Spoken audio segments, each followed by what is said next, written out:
Welcome everyone. You're watching In the Crosshairs. I'm your host, Raquel Okyay, and my special guest today is Luca Majno. Yes.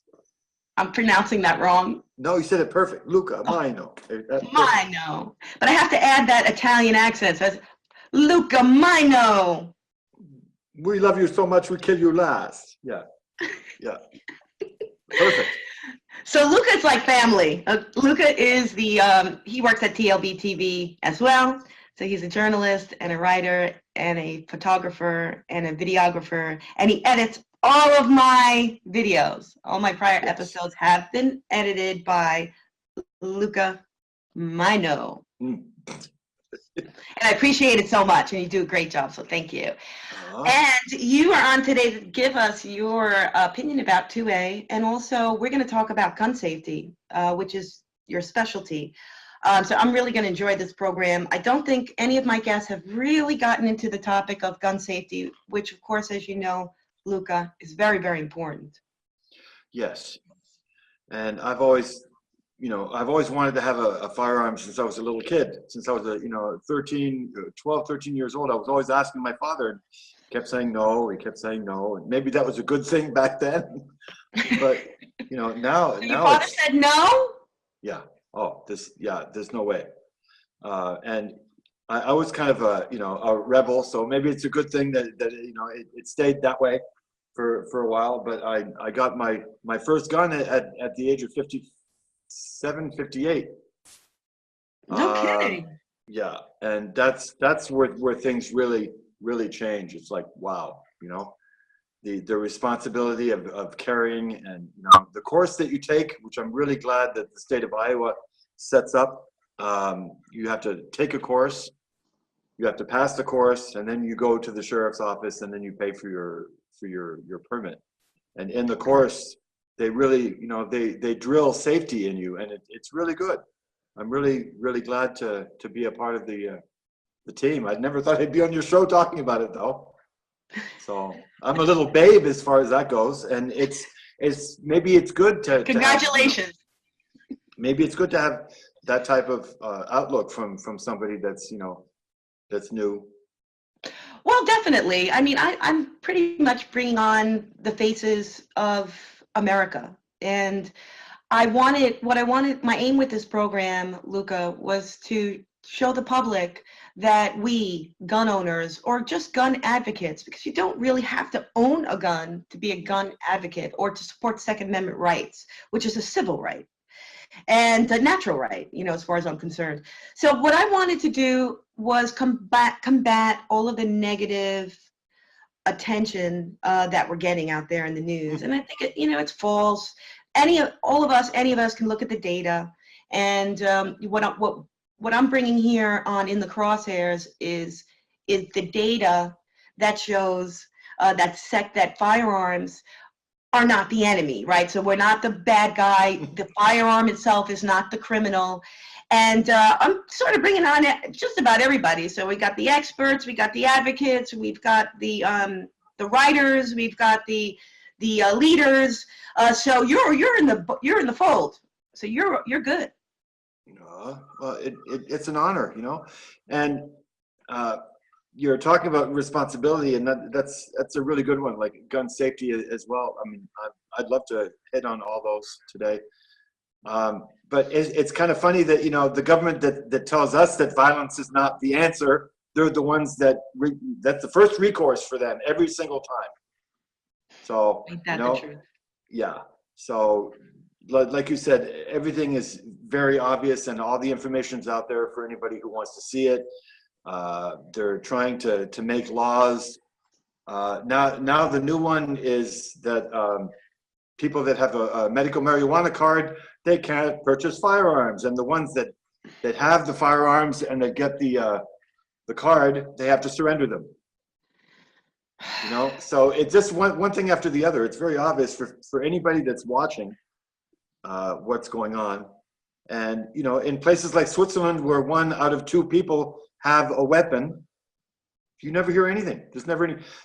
There's one town in Georgia that has the bylaw that says that every single house has to have firearm, and ammunition at the ready.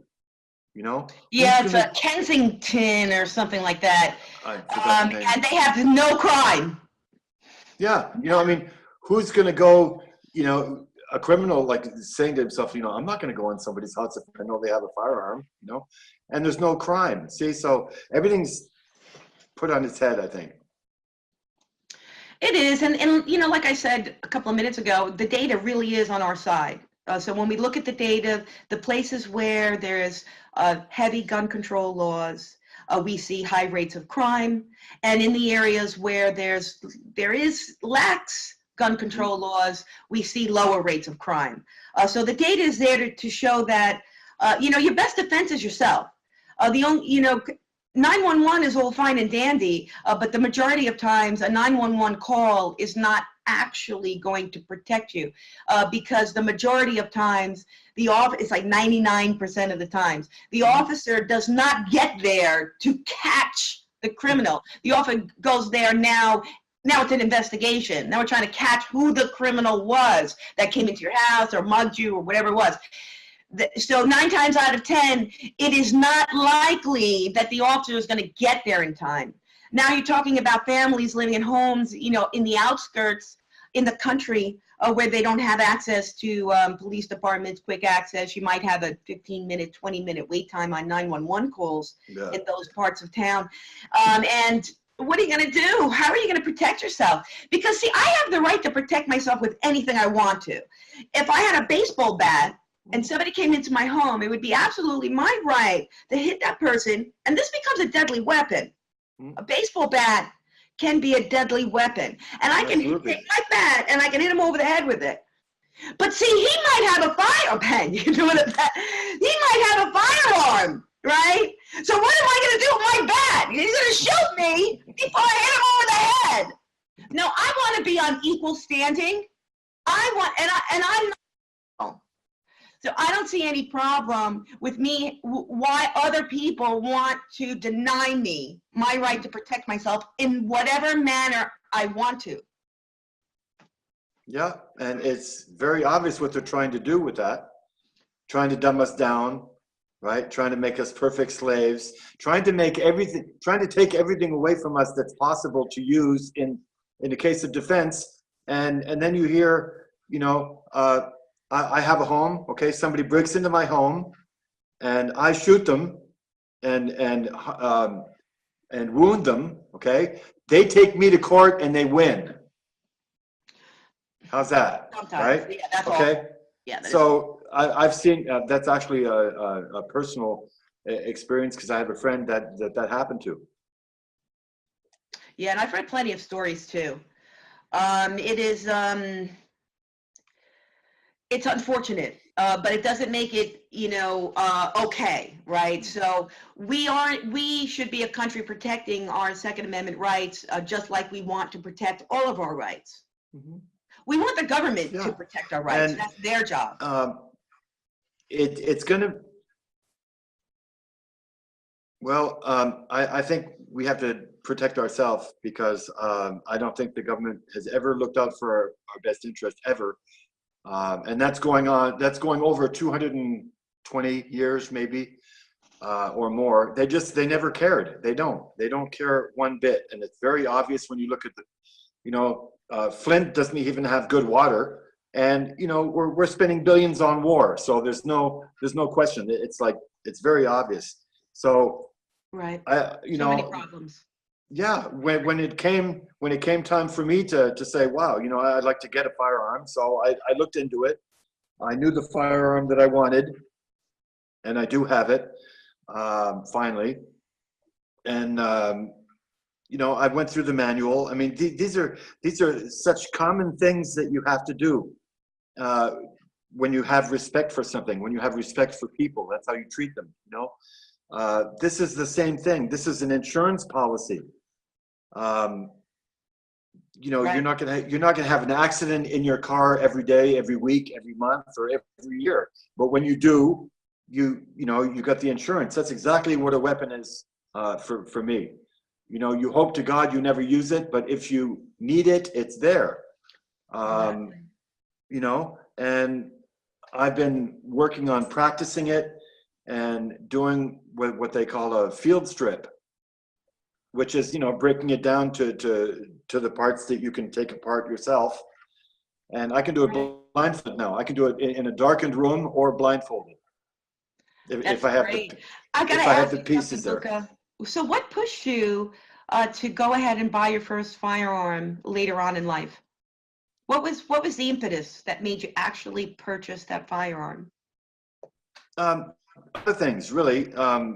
There's the fact that I could never get one before, and I've always wanted one, and it's a life dream, because what I wanted it for was, you know, like tennis or golf or, you know, bike riding. You know, there are people that spend like $4,000 or $5,000 on a bicycle because they're doing professional riding. This is the same thing for me. I've always wanted to be shooting in either you know, a gallery or you know, a shooting range, target shooting, lying down. You know the skiers that have the gun on their back and they lie down and they I've always wanted that blew me away when I saw that the first time as a kid. It's like, wow, I gotta do that sometime. I have my eye on a long gun right now, and it's an old one. It's a wood stock. It's beautiful, you know, and that's, I'm going to be living my dream. So it's like, you know, well, you have to really be responsible with it, and that's where everything stops for me, because you have to be responsible. It's almost the same, you know, if I wanted to, I'm a driver, I have a driver's license, but I want to drive, you know, a 14-wheeler because I need to ship some product across the country. Am I going to get into that 14-wheeler without any training? Heck no. I'm going to kill myself. I'm going to kill somebody else. It's a, you know, it's a big piece of machinery, and it could be a deadly weapon. So I'm a responsible adult, and what I'm going to do is make sure that I know what I'm doing. And really, you know, people are generally responsible, at least the firearm owners that I know. And the criminals, they don't go to buy guns at the gun shop. They go in the black market. They purchase their firearms in the black market because they don't follow the law anyway. exactly. And that's statistics. We know that. See, that's exactly what the problem is. Okay, you know, they say we got to make new laws because of the criminals, and you're sitting there going, criminals don't follow laws, so that means that it's the law-abiding citizens that are going to be the ones that are going to be targeted, and that's exactly what they want. That's exactly what, you know. It's something that's engineered hundreds of years ago. I mean, they're you know. The people in charge, the Rothschilds, they don't think in terms of years or decades. They think in terms of hundreds of years. And they've been doing this for a long time. So they know how we're going to react, what they can do. It's all, you know, it's all a game with them as far as we're concerned. And I think the end game is to disarm us. So even the, you know, Democrats or liberals or, you know, anti-gunners, they're like, no, we don't want to confiscate your guns. No. I don't know why they get like offended. They get angry if I talk about gun confiscation. But really, what else is it? I mean, it's incremental gun confiscation because, well, now we're going to get the pot smokers. Now we're going to get the veteran medication suffering from PTSD. PTSD. We're going to pick on the on anybody with any kind of mental question. You know, in New York State, just for an example, under the New York Safe Act, you can go into an emergency room. You don't have any criminal record, and you go into the emergency room because you're having trouble sleeping. You have a little bit of insomnia. So they give you some medication. You go home. You go to sleep. This happened to someone I know. I wrote a story about it. And he was a veteran, by the way. So he goes in, he has firearms at home. He owns firearms, legal firearms. A week later, he goes home, he goes to sleep. Everything's fine. A week later, he gets a call from the sheriff's office. And they say, we're coming to take your guns. And he says, what are you doing? What do you mean you're coming to take my? Well, we got a call, you know, from the health department about him coming in for insomnia. Do you see how simple it is? Yeah. Now, according to the law, any health official, anybody who has some kind of health official can arbitrarily decide, you know, I think you look a little strange. You look a little tired to me. I think I'm going to go call the police. And boom, your guns are gone. Yeah, that's what they want. They want us to rat on each other. That's the whole idea. It's all about the breakdown of the Yeah. fabric of society and of the family. That's what they want. You That's know, what communists do. You be know that, be right? be a good citizen. Call on your police. Call the police if you see something. You know. I want to bring back what you said. Something you said something about cars, and I had to mention that. Oh, okay, that was the 16 or 14 wheeler that you. Okay. Um, Mhm. when I first got my gun, I said to myself, you know what? Uh, I saw the parallel between passing a school bus with the flashing red lights on, and I'll tell you why. You hardly see anybody do that, right? Passing the school bus with the flashing red lights because they know the consequences, right? Right. Same thing. You should never go inside your home with the gun loaded. You should always know that it's unloaded when you bring it home. When you bring it inside the home, it's like, oh, the 6-year-old shot the 4-year-old. No, okay, that's, Terrible accidents, yeah, happen. there's no such thing as an accident. It's called how did the teacher say that in my gun course? He said it's negligence. It's not an accident. It's negligence. Okay, criminal negligence if you want to really get into it. And that's your first. It's your first obligation. You have to know. I mean, it's so stupid. It's even hard to talk about because it's so obvious. And a lot of guns are in the wrong hands. Yeah, but that's not the issue. The government's trying to push down our throat, but we're just doing what we can. And I think the school bus syndrome is really important because it tells us a lot. People are trying to cut corners all the time. They don't care. They don't understand the responsibility of what they're carrying. And in the gun world, there's something called the 3Ds that I learned. And make it my age, whatever you want to call it. But when you're in a class and they're talking like they are about guns and stuff, they call it the 3Ds. What does it stand for? When you're carrying, concealed or not. You have something covering your weapon. You don't have to show it off. That's not what you want to do. You don't ask, you don't show, and you don't tell. You don't ask anybody if they have a firearm. It's none of your business. You don't show it because you're not there to show off. It's personal protection, and you don't tell. If you're, it's like the joke with men. They always talk about sex. Well, if you always talk about jokes about sex all the time, it's obvious you haven't had any for a long time. Because those who do have it don't talk about it. So it's if you're proud of having your firearm and you have it for the right reasons, you don't have to talk about it. You don't want to actually.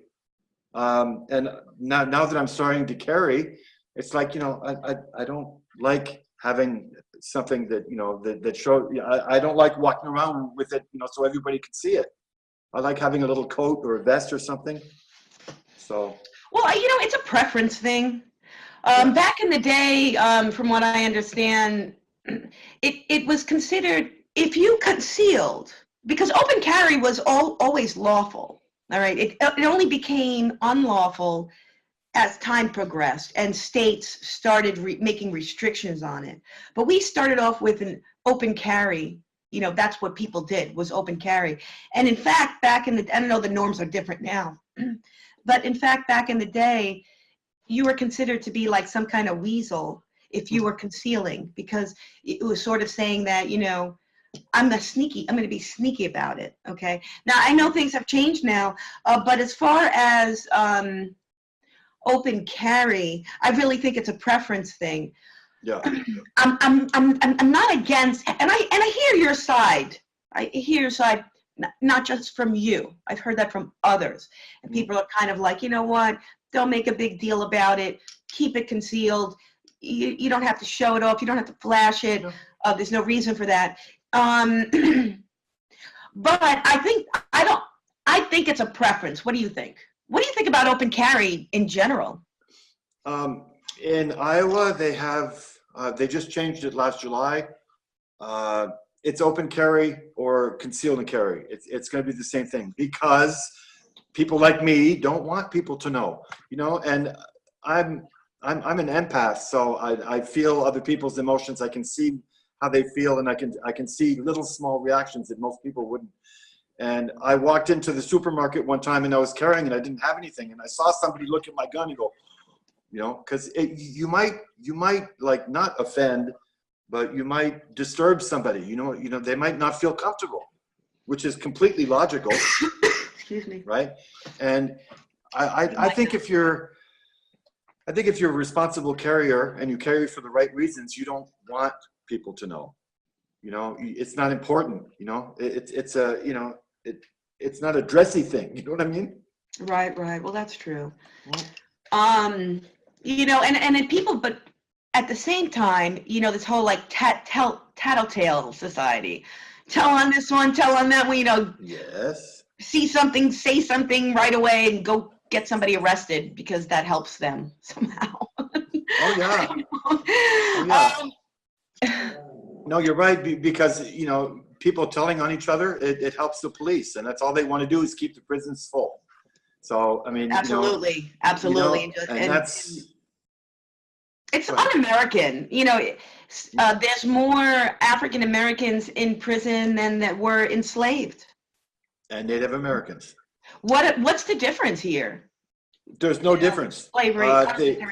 They tried to see. This is the history of the government that we have.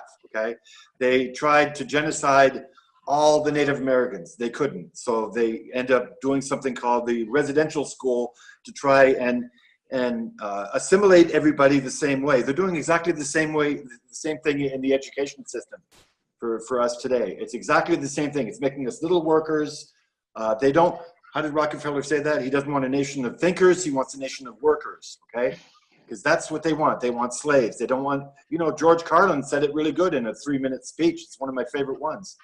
You know, it's a big club and you ain't in it. You know, and they want little workers that aren't going to cause any problems.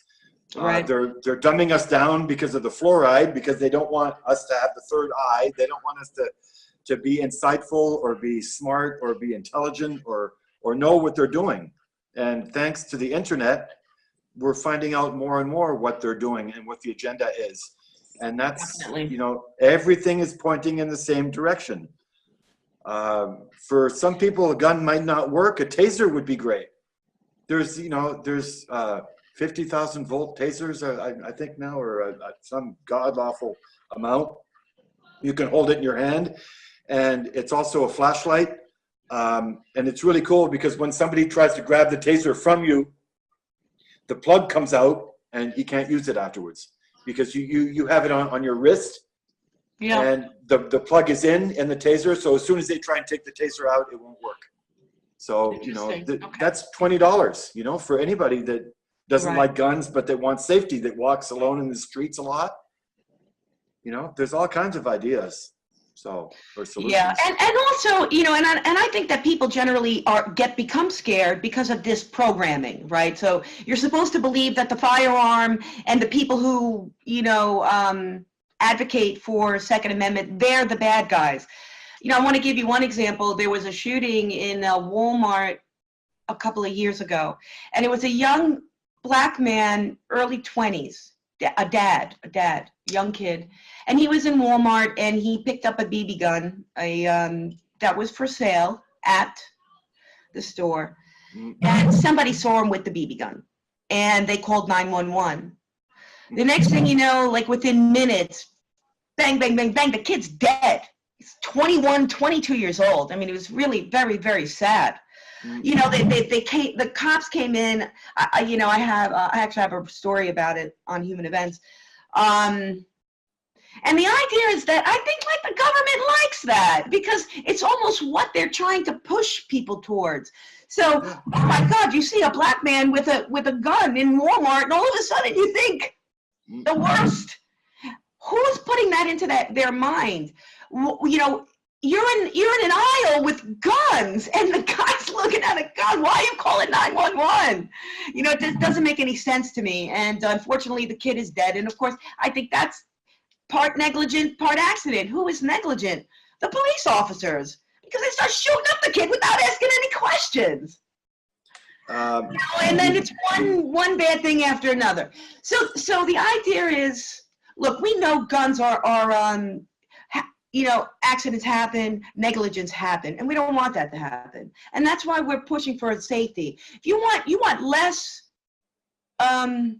firearm deaths or injuries, if you want less, then the best way to go about it is to learn about the gun and learn how to be trained.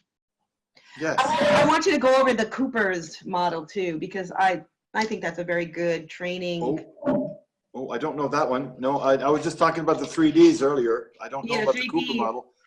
Oh, what do you know about the Cooper model? Tell me about the Cooper model, because I never heard it before. Never heard that one. Do you know about it? I used to know it by heart. Okay. I got to look it up on Google. I was trained that way, and I really haven't been to the range in a really long time. But let me. Interesting. Hold on. I have to say something about guns, though, while you're doing that. Cooper's rules for gun safety. Okay. Here's a summary from Wikipedia. Okay. Cooper advocated 4 basic rules of gun safety. All guns are always loaded. Never let the muzzle cover anything you are not willing to destroy, and more. Okay. Yeah. Those are the 4 laws. You're going to consider all guns are always loaded. Yes, that's one. Your firearm as if it is loaded. Yeah, and if you want to stay there, that's the number 1. You always clear your gun. Every single time you pick one up, every time one is given to you, I just cleared it. It doesn't matter. You clear it when you have it in your hand. Right.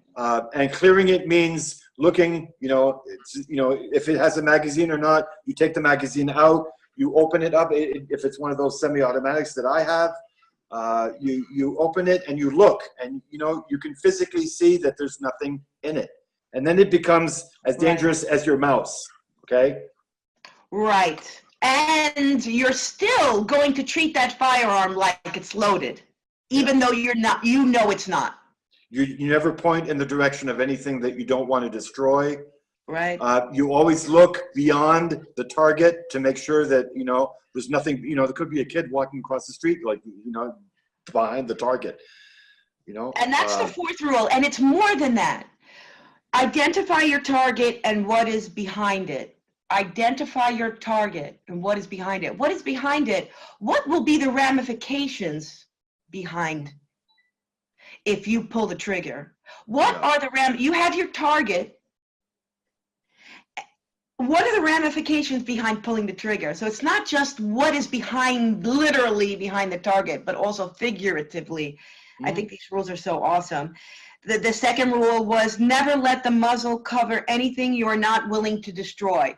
So like you just said, Luca, so we're never pointing our firearm at something for a joke, to play around. We're talking.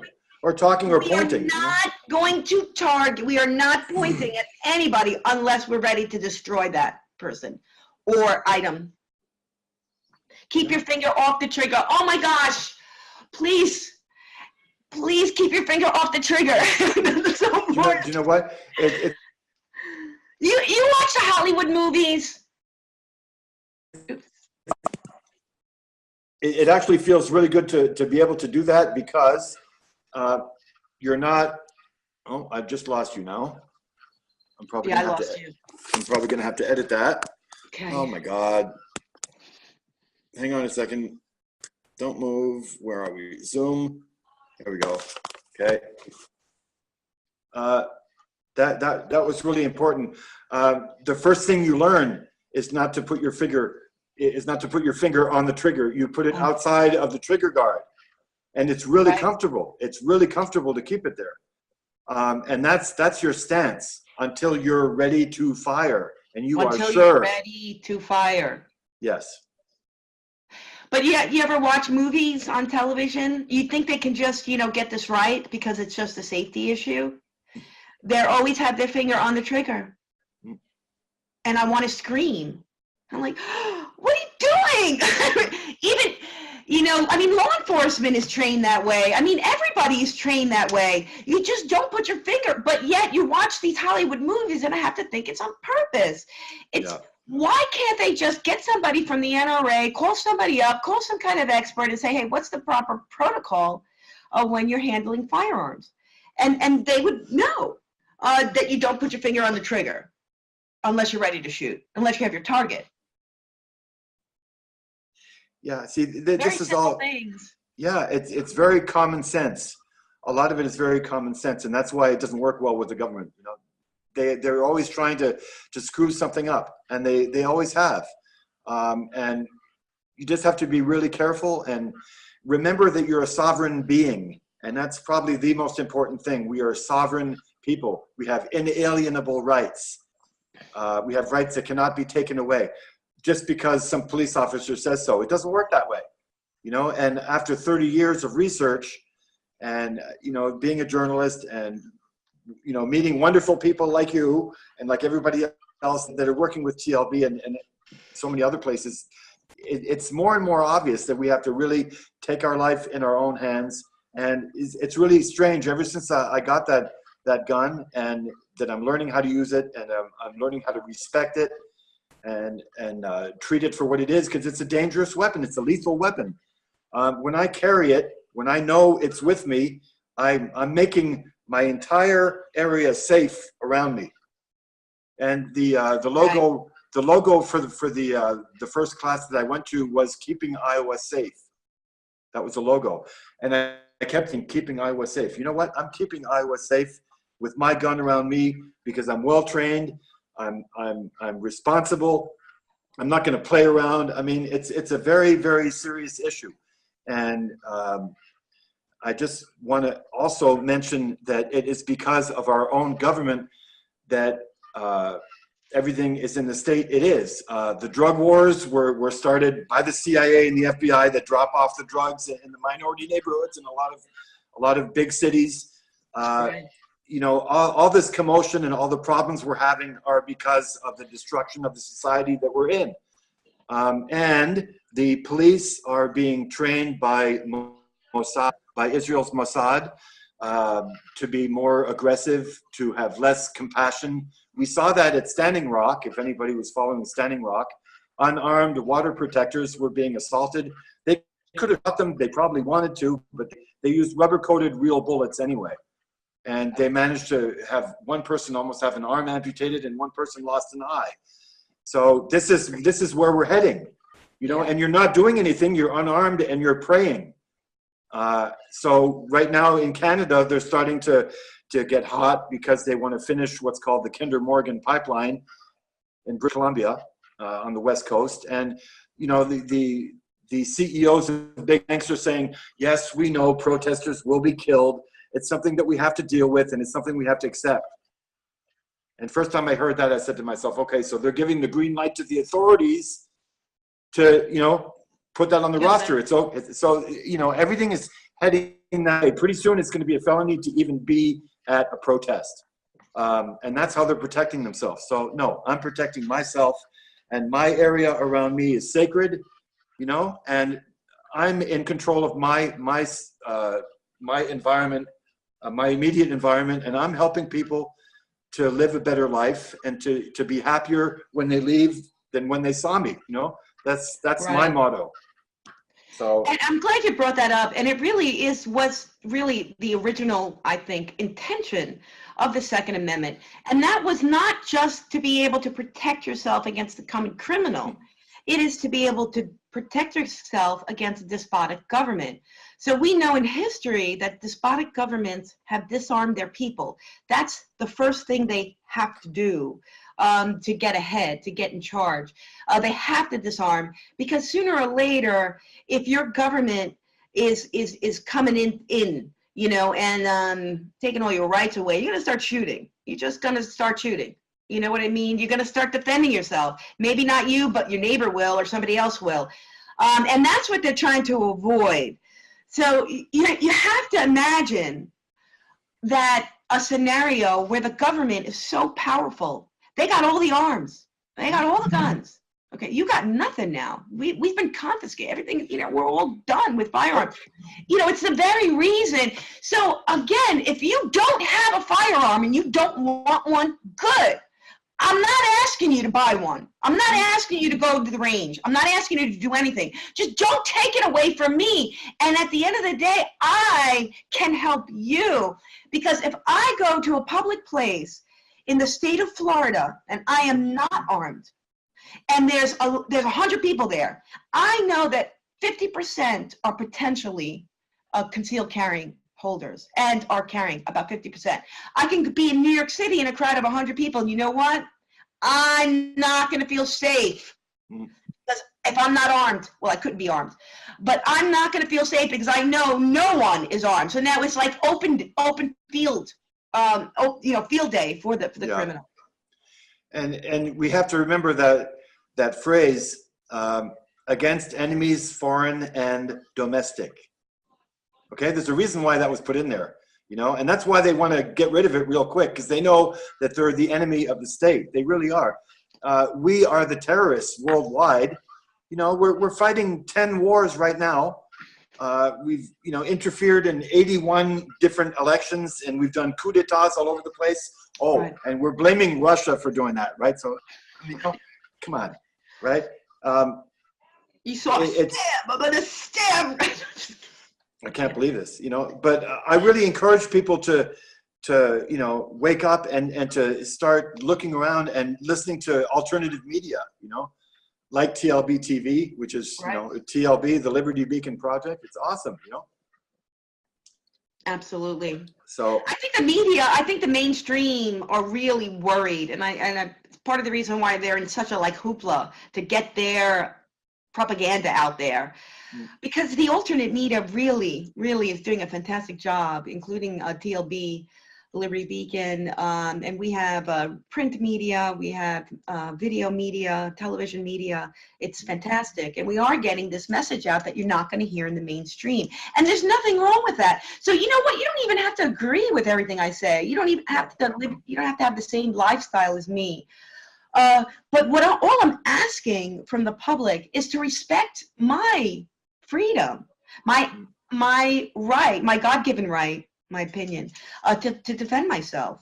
It's not any different than First Amendment. It's not any different than my right to practice whatever religion I want to. Yeah. But for some reason they treat, the mainstream like to treat the firearm. I'm going to say it is for a reason, but they really want to convey this very negative connotation with guns and gun owners. Yes. How do we combat that, Luca? Because that's so frustrating to me. You have to understand who owns the media. 96% of the media is owned by Rothschild and Israel. Okay, they are making it so that everything is pro-Israel. They don't want to talk about the Palestinians, because the Palestinians, believe it or not, are being genocided by the same family that genocided the Native Americans here. It's Rothschild. Rothschild paid for both sides, every single war. That's how they make their money. And this is what they want to do. They want to invade the Middle East. Doesn't matter. Get the people out of there. Start a huge immigration. Get the people out of there so we can work on Genie energy and the pipeline and everything else. That's all they care about. They don't care about people. This is how if you really think about how our country started, it started that way, by killing people. There's blood on the ground.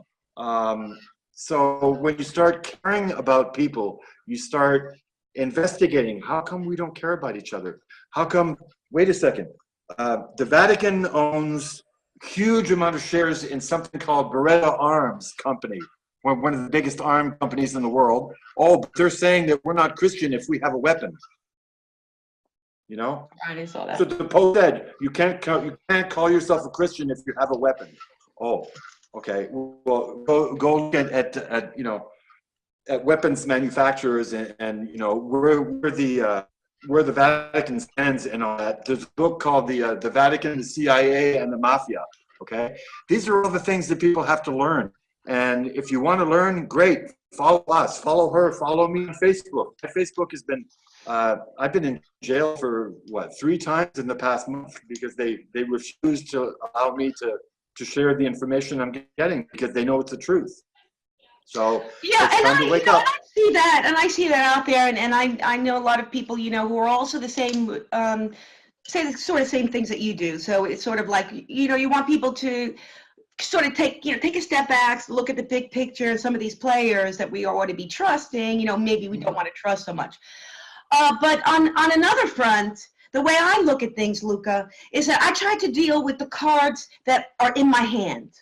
Yes. I only have a certain amount of cards. Okay, I can't fix the world. I can't. All right, it's too big. The problems are too big. But what I can do is fix what I got, right? And what I have in my hands are a platform. I got a platform. I have people listening to me and absorbing, you know, what I can put out there. And what I can put out there is what I have some sort of control of. So I want to educate people as to respecting the firearm. It's stop the blame game. Okay, there's always, the media creates this boogeyman all the time.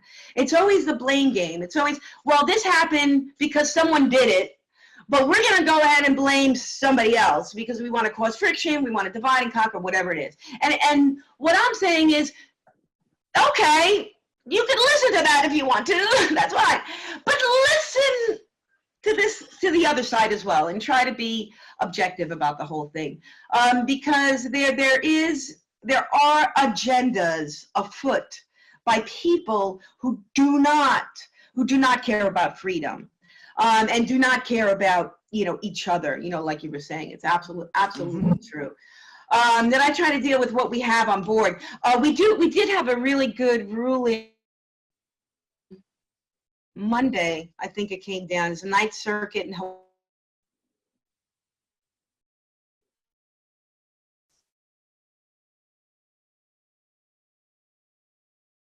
About someone who wanted to apply for a permit. Hold on. Had a little technical difficulty there for a second. A person in Hawaii went to apply for a permit to open carry, and was denied. And the Ninth Circuit said that the Second Amendment applies to open carrying, not just in your home. It's a big decision. People are like, yeah. Because you know, I think that like I was talking about, you know, the open carry thing. I think it's a preference thing. So if you choose to open, if you choose to conceal, what do you think about the open carry laws? Because you spoke about, you know, don't tell, don't ask, don't show. Yeah. What do you think about open carry laws? Period. It's crazy. It really is. I'll give you an example. It's not really answering your question, but you have the Iowa law for firearms, and I'm in the tri-state area. So within 5 minutes, I'm in Missouri or I'm in Illinois, and I live in Iowa. Iowa has totally different laws that are not honored by Missouri or Illinois. So you're going, okay, so I have a permit to carry in Iowa, but I can't go to Illinois to weapon. No, I can't. You have to know every single law of every single state around you. You know, why can't you have one law for all 50 states? What the hell's the big deal? Oh, because they want to be able to get, you know, maybe it has to do with prisoners that, you know, maybe it has to do with putting people in prison. It's a lot easier that way. You know, there's so many different laws that you can't break. I don't want to open carry myself. I don't like the open carry law. I don't even think it's necessary. I think it should be, I think you should let everybody know you have your weapon, you carry it. If you're carrying it to show off, then you're not carrying it for the right reason. And I personally don't carry loaded, which makes gun not more dangerous than your mouse. And if you don't have time to take it out and cock it within a second, then you may as well forget it anyway. But you're not endangering anybody that way. And that's a philosophy. Well, do you But think open carrying is endangering people? I think it's screaming that you have a gun when you're not, when you shouldn't be. I don't even understand why you'd want to open carry anyway. You know, why bother? Yeah, you got a nice gun. You know, first thing I think is that I think somebody's showing off when they do that. You know, if you carry it for the right reason, you don't want people to know. Some people are going to be uncomfortable with that. Most people will be uncomfortable with it. And there's something else too. This is the second time you mentioned it, and I'm not going to wait till the third time because there probably won't be one. But inanimate objects do not cause crime. You know, there's one really good meme on Facebook that says, "Oh, we have to ban cars. Cars are killing people left and right." And I thought of it, okay, and then next meme you see, inanimate objects don't cause crime. Does the gun load itself? Does the gun shoot itself off? No. And the other thing I wanted to mention, because you kept saying you can't change the world because it's too big and you like that, right? And it is too big. And I went to a Native American elder one time, and I said, I want to change the world. I want to be responsible for change in the world. And he said, he pointed to my heart, and he said, change yourself. Cool. And that's all he said. And I didn't understand that. And you have to change the way you think and the way you do things so that people get attracted. People will be attracted to you, and that's how you change it, one at a time. You're changing the world one show at a time because people are watching your shows one after the other, and there's more and more people watching it. And you keep being the way you are, and it'll spread like wildfire. You're contagious. People laugh on your show. I mean, you know, she's crazy. Thanks so much.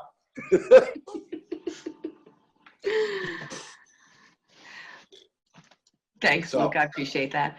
I wanted to, so I see that you're definitely supportive of a national reciprocity bill that's been floating in Congress. What do you think about that idea? Because it really is a problem for firearm owners when they want to travel from state to state, because all states have different laws. So you're basically like, all you want to do is like take a trip, you know, you want to go on a vacation, you want to take, you know, go through a couple of states. But what do you do with your firearm? You got to spend like 3 weeks researching what state lets you do this or that. And it's really a nightmare. If you recall, there was a case, and there's so many cases like this, but this is just one that I know of. It was a lady from Pennsylvania. I could see her face, but I can't remember her name. There was a lady in Pennsylvania, and she was a concealed carry holder, and she was driving from Pennsylvania through New Jersey real quickly because, you know, a tri-state area, just like you were talking about. And she had her firearm in her glove compartment where it was there legally. And she got pulled over by a police officer. And the first thing that she said was, I'm a concealed carry holder from the state of Pennsylvania, and my firearm is in the glove compartment. Mm-hmm. They arrested her. I mean, they practically ruined her life. She was an RN. She almost lost her, I think she lost her job. I mean, it was like complete hell. They kept her in jail. I mean, what did she do wrong, actually? Well, she traveled from Pennsylvania to New Jersey. That's what she did wrong. You know, just to make the case for national reciprocity, and you don't even have to be like, support the Second Amendment to support national reciprocity, because the idea is that it's just unequal. It's unequal laws. That lady should never have spent one day in jail. That lady should have been thanked by a right-thinking police officer for mentioning that, because she didn't have to. Right. They told me in my class that I took that it's a good idea to be the first thing that you tell them when they come to the window, but you don't have to. It's not the law. It's not required. No, it's not. And it's probably the best thing to do, and that's what I would do. But the problem is the moron police officers. The problem is the aggressive police officers, the green ones that want to show off and they want to get their stripes. You get a 25, 30-year police officer with white hair, you know, he'll pat you on the shoulder and say, okay, go on, it's all right, you know, because they're not out to prove anything. They're not aggressive. They're not idiots, you know, and that's what they are. They're morons, basically, you know. So No, that woman should not. And you can ruin somebody's life in 10 seconds. You can, you know? So you're talking about. And I don't know if the public really understands all of this, because No. just imagine yourself that, you know, you have a job, you have a family, you have responsibilities, you have a to-do list, right? So you wake up that day and you have a whole bunch of things you got to get done, and you're looking forward to next week or next, your bills need to be paid, your rent has to be paid, you know, that kind of stuff. And then boom, you're taken away in handcuffs, right? Because you broke some law that you didn't know you were breaking, and all of a sudden you're in jail. Your life is ruined. Now you lost your job. You missed your meeting. You missed your payment. I mean, it's like you're in a hole. And the only thing, you know, law enforcement will tell you is, well, go get a lawyer. Well, lawyers cost money. You've already ruined my life. Now I have to fight you in court with a paid lawyer. I mean, look, stop putting everybody in jail. Do you know that the state of Louisiana, and I know we're getting off topic here, but No, we're not. This topic. The state of Louisiana alone incarcerates more people than communist on average, than communist China. The state of Louisiana incarcerates more people per head than the communist country of China. Yeah, that makes a lot of sense. And why don't you ask your listeners to look up the two private companies that own the privatization system of the prison, in the prison system in the United States. Two companies run it. CCA is one of them, and I forget the second one. They're the ones making all the money, and now the states can actually sue the government if they don't have the quota of prisoners per month. You know, and they are suing the federal government for more money, because the federal government signed an agreement with these so-called private companies, made an agreement to produce X amount of inmates, because otherwise they can't make the money. And guess what, by the way? It's not technically private. Okay, so some of us, you know, maybe on the capitalist side, we think privatize it. But when you're getting your money from the taxpayers, that's not really private. It's illegally, besides the point. It's not private. It's illegal too. Taxing your own citizens is illegal. But I'd like to leave people on a special note, because it's just to let people know that you have to be careful and arm yourself if you can. Because I'm going to give you an example of Palestine, and I'm going to give you an example of America. Okay, in Palestine, beautiful 15, 16-year-old girl who slaps an Israeli police officer and kicks him in the knee, gets arrested and gets thrown in jail. Okay, she's coming out this Sunday. She's been in jail all this time. I don't know how many months it's been. Okay, wow. In jail in Israel. Okay, somebody by the name of Red Fawn from Standing Rock in North Dakota gets jailed. And if you look at the video of her arrest, okay, they're unarmed, praying water protectors. She gets thrown down on the ground by 5 or 6 police officers, and it's like a melee of people, one on top of the other. You hear a gun go off 3 times. Oh, she gets arrested. She got 5 years in jail for that, for unlawful discharging of a firearm. She didn't even have a firearm on her. You know, it's the same thing. Right. It's exactly the same thing. If they want to get you, they can get you. You know, they can do whatever they want. It's out of, you know, the government. Our governments around the world, that power, it's really overwhelming and terrible for society. Out of control. And it's, you know, it's almost really why, you know, everyone needs to get behind the Second Amendment. It doesn't really matter where you fall, you know, on a political spectrum. The idea that to be able to protect yourself, whether it be from criminals or despotic government, is so important to all of us. Mm-hmm. It doesn't matter what your ideology is. That two-way is still it's so important. That's why So, I get this. so- This show went really fast, and I feel like we have so much more to talk about. oh, cute. Basically, I'm going to leave you with this. Just be good, be a good person, do no harm, but take no beep. You know, that's the rule. You know, and remember your rights. Find out what your rights are. We have no idea what our rights are. If we don't know, we're not even allowing, we're actually empowering the government to do what they want with us. If we just sit there and go, I don't know, whatever. Government would never do anything wrong to me. Yeah, right. You know, so. Remember what Ronald Reagan said? The scariest four words in the English language. No. We're from the government and we're here to help. Hmm. Ronald Reagan said that. Yeah, ask an Indian about that one. Yeah. Okay. Do you want to go ahead and have a last word, Luca? Or that was your last word? That's really all I wanted to say. And it's just to remember what rights you have and to work on being a good person, to make life better for people and to protect yourself. Yeah. And to say, no, the laws stop here. I'm a sovereign being. I'm not hurting anybody. Nobody has any right to do anything to you if you don't do anything wrong. I don't care what the laws are. That's how it works. So that's how you have to live. I can't thank you enough for letting me be on the show. That was fun. I really enjoyed it too. You're welcome. You'll have to come back again sometime. That was fun. And thanks for everything that you do for my show and TLBTV, and you're awesome. Okay, so we have to wave, right?